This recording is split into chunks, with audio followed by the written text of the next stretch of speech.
March 22, 1945, Germany.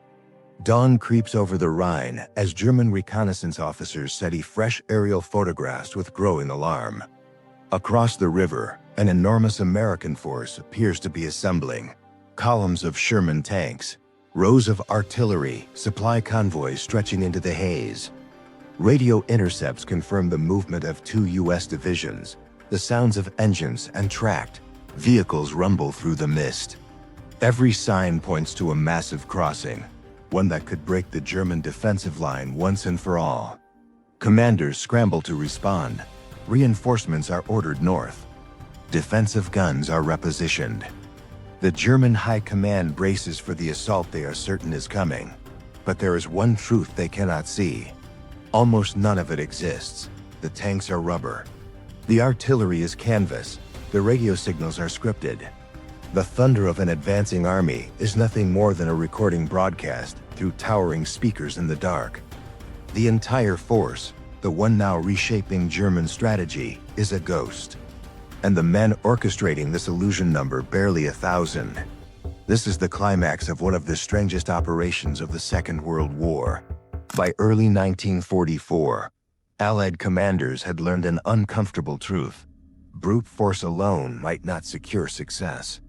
What the war needed sometimes was illusion. Influenced by earlier British efforts at battlefield deception, Allied planners conceived a radical idea: create an American unit whose purpose was not to fight, but to fool. Thus was born the U.S. 23rd Headquarters. Special troops, better known to history as the Ghost Army, officially activated on the 20th of January 1944. The 23rd was a small unit by conventional standards, roughly 82 officers and 1,023 enlisted men. What set them apart was not their numbers, but their mission. This was to be the first mobile, multimedia, tactical deception unit in U.S. Army history. The personnel recruited were far from typical GIs. Rather than squads of infantrymen, the 23rd drew from art schools, advertising agencies, set designers, people accustomed to crafting illusions in paint, canvas, and film. They included future luminaries, fashion designer turned sergeant, abstract artist recruits, photographers, illustrators, all enlisted in the name of camouflage, misdirection, and deception. Their training was no simple parade ground drill. They learned how to build dummy tanks, trucks, artillery, inflate them fast. They learned to set up convincing camps, laundry hanging on lines, supply dumps, radio traffic, movement noises. They studied sound recording, loudspeaker placement, camouflage artistry, radio protocols. The tools of their trade would not be rifles, but ambient noise, light and shadow, impressions and illusions. The visual deception was largely the domain of the unit's camouflage engineers, particularly the 603rd Camouflage Engineers. This group was responsible for building and deploying inflatable tanks, jeeps, trucks, artillery pieces, and even reconnaissance planes, all designed to be realistic enough to fool enemy aerial recon. These inflatable decoys were more than props. Using portable air compressors, the Ghost Army men could assemble a phony armored division in a matter of hours. The vehicles would be camouflaged, painted, and positioned with tactical awareness. Firing positions, motor pools, supply dumps. Dummy airfields sprung up. Fake encampments appeared. Even clotheslines with laundry. Everything to give the illusion of a full division preparing for battle. Visual deception was only one part. The 23rd also made full use of sonic and radio deception. The 3,132nd Signal Service Company special handled sonic deception, with engineers, some from Bell Labs. They recorded the sounds of armored divisions, tanks rolling, tracks crawling, infantry marching, artillery firing. Those recordings were played back on powerful amplifiers, mounted on half-tracks or trucks, projecting noise up to 15 miles away. In parallel, radio operators sent fake transmissions, radio chatter, orders, signals, the kind of traffic German eavesdroppers expected from real divisions preparing for operations. The phantom units were given real-sounding designations: Fake headquarters, even fake officers. Impersonations designed to lend credibility. Over the airwaves, the Ghost Army spoke as though it were real. Some missions even involved phony generals, complete with staff cars and officers. In effect, the Ghost Army staged entire battalion or division-level operations, not with soldiers to fight, but with shadows, sound, and illusion. May 1944, the unit crosses the Atlantic. The bulk of the 23rd Headquarters Special Troops arrived in England, near Bristol, with orders to begin preparations. They were placed in staging areas across Britain, awaiting the moment when their unique skills would be needed. Their arrival came just weeks before the Allied invasion of Normandy, D-Day. At first, their role during the initial landings was limited.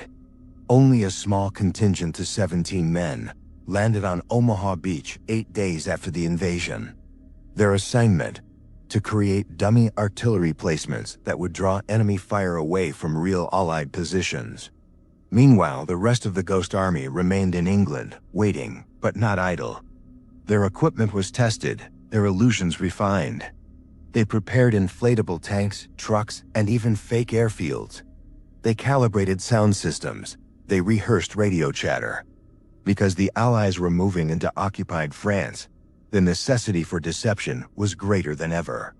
By summer 1944, in the wake of the Normandy landings, the Ghost Army was ready, and the first of its major large-scale deceptions began. The first large-scale deployment of the Ghost Army's full arsenal came during the siege of the French port city of Brest in summer 1944. In that campaign, they deployed around 50 dummy tanks and positioned sound trucks within a few hundred yards of the front line. The goal: convince German observers that a significant armored force was massing for attack, drawing enemy attention away from real Allied troop movements. What made this operation critical was that it was the first time the Ghost Army employed visual, sonic, and radio deception in concert. The result was not just a theatrical illusion, it was a test under fire. As histories record, the experience at Brest honed their deception skills and taught them the urgent importance of coordination. From that point on, the Ghost Army was battle-ready. The success at Brest proved the viability of the concept. A few hundred men, armed with art supplies and sound equipment, could convincingly simulate entire divisions and influence enemy strategic decisions. Through late 1944, as Allied armies pushed eastward across France and into Germany, the Ghost Army became a vital tool in Allied deception strategy. Whenever the real units shifted, to reinforce a front, relieve pressure, or prepare for assault, the Ghost Army followed, leaving behind illusions meant to lock German attention. One such case came in September 1944, during the assault on the fortified city of Metz. Allied General Georges Patton needed flexibility, and the Ghost Army delivered. As real divisions moved, the 23rd quickly assembled dummy formations, tanks, artillery, infantry camps, and projected radio traffic and sound. For 7 days, the Germans believed they were facing a full division holding the line. Similarly, during the infamous Battle of the Bulge, as the German counteroffensive rattled Allied lines, the Ghost Army played a role in masking the repositioning of real divisions. Fake radio chatter, inflated troop strength, sounds of engines. The illusions bought precious time for the Allies. Because the Ghost Army worked behind scenes, never fighting on front lines, rarely engaging the enemy, their contributions were seldom obvious. To many contemporaries, their presence was invisible. But to Allied command, and ultimately the outcome of operations, their deceptions were invaluable. By early 1945, as Allied forces approached the Rhine, Germany's last major natural barrier, planning for a crossing began in earnest. Commanders worried the Germans would pile defenses along expected crossing points. The solution: mislead them. The Ghost Army was called for one last grand illusion. In late March 1945, under Operation Viersen, the 23rd Headquarters Special Troops staged a full-scale fake buildup near the town of Viersen. Hundreds of inflatable vehicles, Tanks, trucks, artillery pieces were arranged as though two infantry divisions were assembling. Dummy command posts, supply dumps, motor pools, fake radio traffic, sound trucks, the entire show. For realism, units even impersonated officers, some dressed as generals and accompanied by staff vehicles. Night after night, the amplifiers ran, engine roars, marching, communication chatter, orders, filling the air with illusion. Overhead reconnaissance, aircraft, drones, captured images of what looked like a massive Allied force, poised and ready. German high command believed a major crossing would occur at that point. The enemy repositioned units to counter the threat. Meanwhile, the real crossing, executed by the Allied Ninth Army, happened miles south. Because German forces had been drawn away by the Ghost Army's deception, the crossing met far less resistance than expected. The gambit worked. The false buildup drew enemy attention and resources away from the real operation. The Rhine was crossed, and the final push into Germany began. The war was nearly won. For the men of the Ghost Army, that mission would be their last major deception. Their inflatable decoys collapsed at dawn. Their loudspeakers silenced, their radios shut off. No cheering crowds greeted them, no parades followed. They folded back into the wider tide of Allied advance, unsung, unknown, unseen. After 1945, the Ghost Army story vanished into classified files. The idea that divisions once existed on maps photographed by German reconnaissance, only to evaporate like ghosts, was too sensitive. For decades, the records remained closed. It was not until 1996 that those files began to surface, opening the door to public awareness. Historians, journalists, and surviving members gradually pieced together the truth. Books were written. Documentaries produced. Perhaps most notably, in 2013, the film The Ghost Army told their story to a global audience. But even then, recognition was slow. The full strategic impact of their missions, the number of lives saved, the operations enabled, remained difficult to quantify. For many decades, the Ghost Army remained, fittingly, in the shadows. That changed in 2022. On the 1st of February, a law was signed awarding the Ghost Army the Congressional Gold Medal, one of the United States' highest civilian military honors, formally recognizing their unique and highly distinguished service in conducting deception operations. At the ceremony, the magnitude of their contribution was acknowledged. By some estimates, the Ghost Army saved as many as 15,000 to 30,000 Allied lives. Their creative war, fought without bullets, tanks, or bombs, had made an unmistakable difference. Though the Ghost Army was officially disbanded at war's end, its legacy endures. The principles they pioneered, visual deception, sonic misdirection, radio spoofing, laid early groundwork for what would become modern psychological operations, PSYOP, and information warfare. No active U.S. Army unit claims formal lineage from the 23rd Headquarters Special Troops. Yet, among intelligence and psychological operations communities, the Ghost Patch, their insignia, remains an informal symbol of deception heritage. Beyond military doctrine, the Ghost Army influenced culture.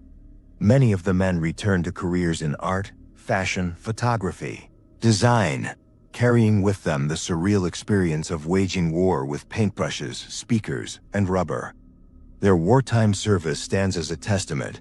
In war, creativity can be as potent a weapon as steel. And today, their story resonates not only as historical curiosity, but as a reminder that deception, when skillfully executed, can change the course of wars. In an era of drones, satellites, cyber warfare, the Ghost Army remains ahead of its time, a precursor to modern illusions of power. In retrospect, the Ghost Army's greatest weapon was not an inflatable Sherman tank, nor a sound truck booming across the night. Their weapon was doubt. They managed to convince the enemy, and for decades, even allies, that entire divisions existed where none did. They bought time, they saved lives. They helped open the gates to victory. Yet for decades, their story lay buried, ghosts even to history itself. Only now are the records open, the medals awarded, the truth told. They never fired a shot, but sometimes illusion hits harder than a shell. If you found this story compelling, make sure to hit like, subscribe, and ring the bell for more untold tales of war, spies, and the shadows behind history.